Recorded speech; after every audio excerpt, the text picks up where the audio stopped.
مقام دارالنخل، کھجوروں کا گاؤں۔ یہ کہانی ہے ایک قدیم عربی گاؤں کی جسے لوگ دارالنخل کے نام سے جانتے تھے۔ یہ گاؤں کھجوروں کے درختوں، مٹی کے گھروں، کنووں کے پانی اور سادہ لوگوں کا مسکن تھا۔ یہاں کے مرد سفید چوغے اور سر پر عمامے پہنتے تھے، عورتیں عبایا اور برقعے میں نظر آتیں، اور بچے کھجور کی شاخوں سے بنے جھولوں میں کھیلتے۔ مگر اس گاؤں کی فضا میں ایک چیز مسلسل پھیل رہی تھی، چغل خوری، جیسے کوئی زہر ہو جو کسی نے کنویں میں ڈال دیا ہو۔ جمیل گاؤں کی سب سے چلاک اور باتونی عورت تھی۔ وہ روز شام کو دروازے کے باہر ایک چھوٹے سے تخت پر بیٹھتی، ہاتھ میں تسبیح، چہرے پر شرافت، لیکن زبان میں وہ زہر ہوتا جو پورے گاؤں کو کھا جاتا۔ سنا ہے سلمہ کا شوہر دوسری عورت سے چھپ کر ملتا ہے؟ تمہیں پتا ہے خالد نے مسجد کے چندے میں خیانت کی ہے؟ فاطمہ کی بیٹی تو دن میں 2 بار قاضی کے بیٹے کے گھر کے سامنے سے گزرتی ہے۔ کچھ تو ہے۔ لوگ اس کی باتوں پر پہلے ہنستے، پھر سوچتے، پھر شک کرتے، اور آہستہ آہستہ دلوں میں درانیں پڑنے لگتیں۔ شیخ یوسف مسجد کے امام نرم دل، صاحب علم اور خاموش طبیعت کے آدمی تھے۔ انہیں چغل خوری کی یہ وبا بہت پریشان کر رہی تھی، لیکن وہ براہ راست کسی پر الزام لگانے سے گریز کرتے۔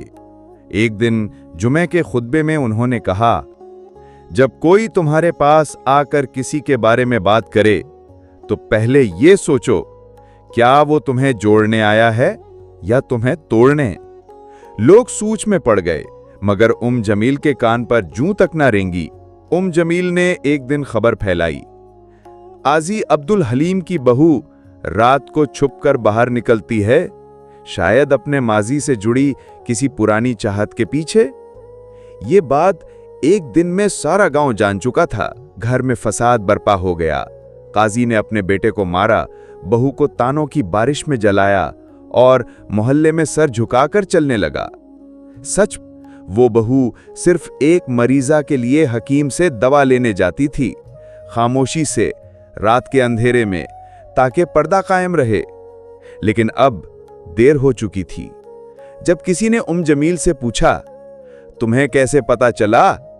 اس نے کہا، میں نے تو صرف سنا تھا، بات پھیل گئی تو میری کیا خطا؟ شیخ یوسف نے سن کر صرف اتنا کہا، جو زبان سے نکلا تیر اگر سچ بھی ہو اور مقصد فتنہ ہو تو وہ جھوٹ سے زیادہ خطرناک ہوتا ہے۔ گاؤں بٹنے لگا۔ گاؤں اب 2 حصوں میں تقسیم ہو چکا تھا۔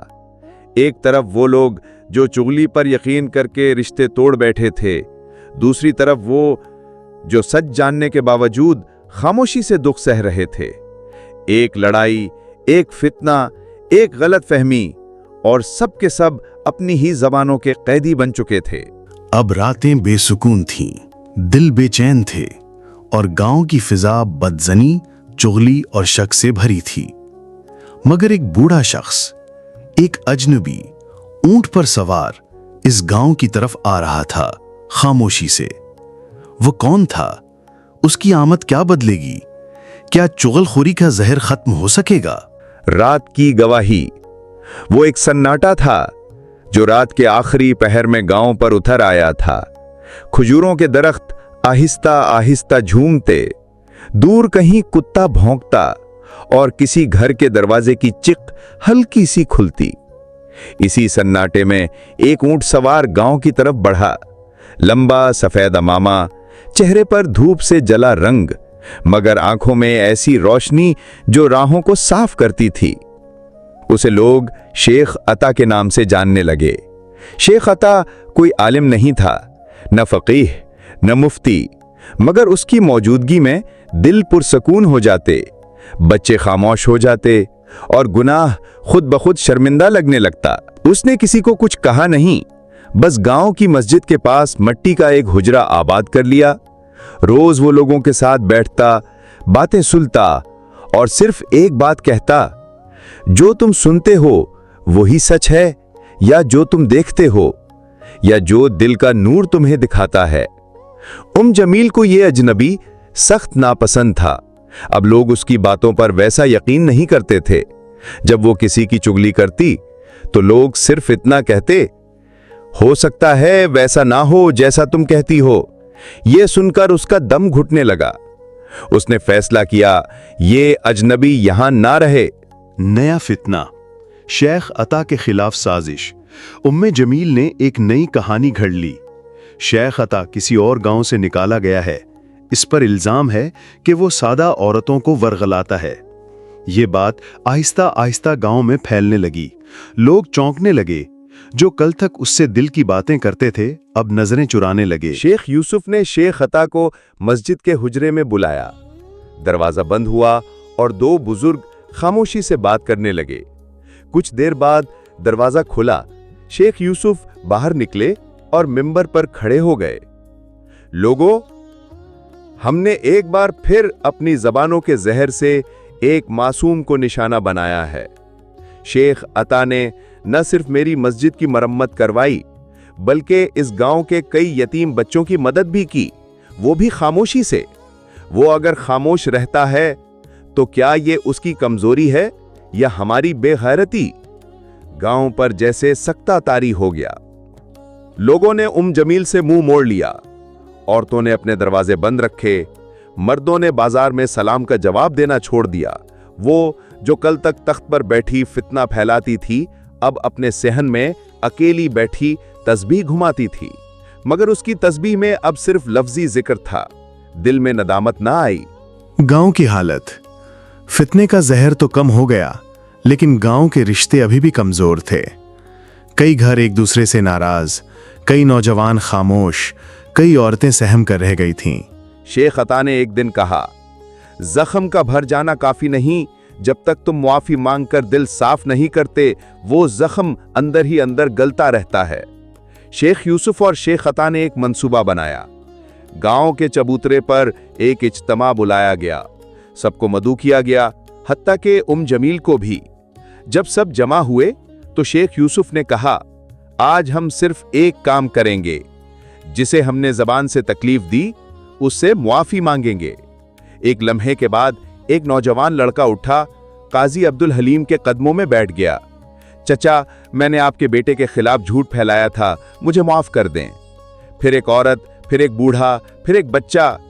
गांव आंसुओं में नहा गया। फितने कम होने लगे, दिल साफ होने लगे। जमील खामोश मगर हाजिर, और गांव एक बार फिर पुरसकून मगर मुकम्मल शिफा से अभी दूर। अब शेख अता गांव से रवाना होने वाला था, मगर आखिरी दिन वो एक बात कहना चाहता था। 49 फजर से पहले का वक्त। रात की तारीकी में मस्जिद की मीनार से अजान बुलंद हुई।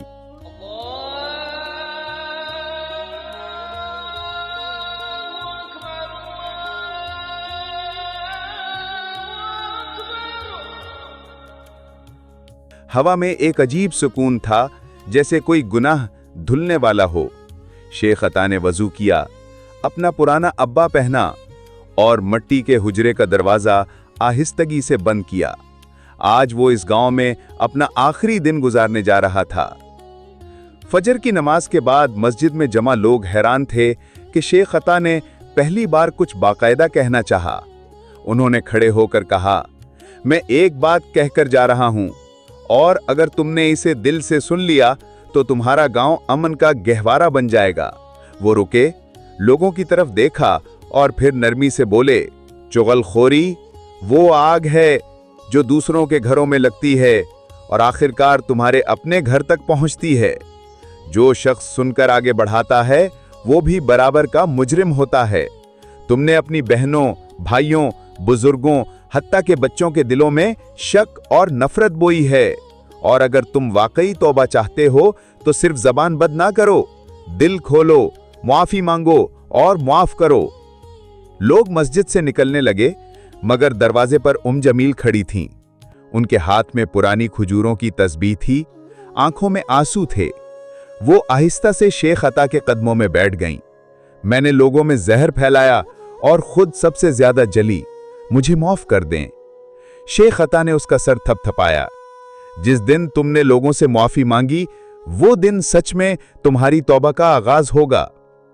कुछ दिन बाद गांव के सहन में जमील ने औरतों को जमा किया।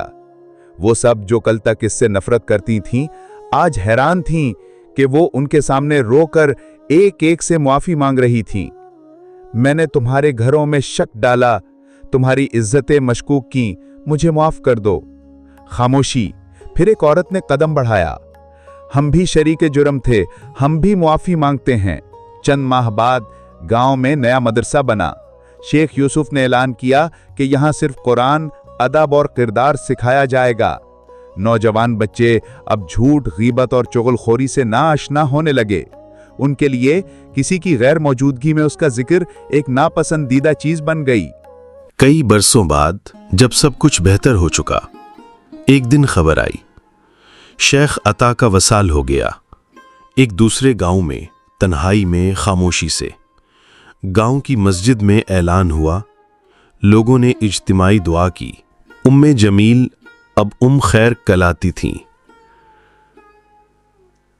उन्होंने आंखों में आंसू लिए शेख अता की तरबियत को अपनी बाकी जिंदगी का चिराग बना लिया। कहानी खत्म होने से पहले वो बात जो शेख अता अक्सर दोहराया करते थे, हदीस मुबारका, क्या मैं तुम्हें बदतरीन लोगों के बारे में ना बताऊं? वो लोग जो चुगलीखोरी करते हैं, दोस्तों में जुदाई डालते हैं और मासूमों पर इल्ज़ाम लगाते हैं। मुस्तद अहमद, हदीस नंबर। मुकम्मल खुलासा। चुगलीखोरी ने गांव में फितने, जुदाई और नफरत पैदा की। शेख अता ने खामोशी, किरदार और मुआफ़ी से दिल बदले। जमील ने एतराफ़े जुर्म करके नजात पाई। हदीस ने सब पर मुहर सब्त कर दी।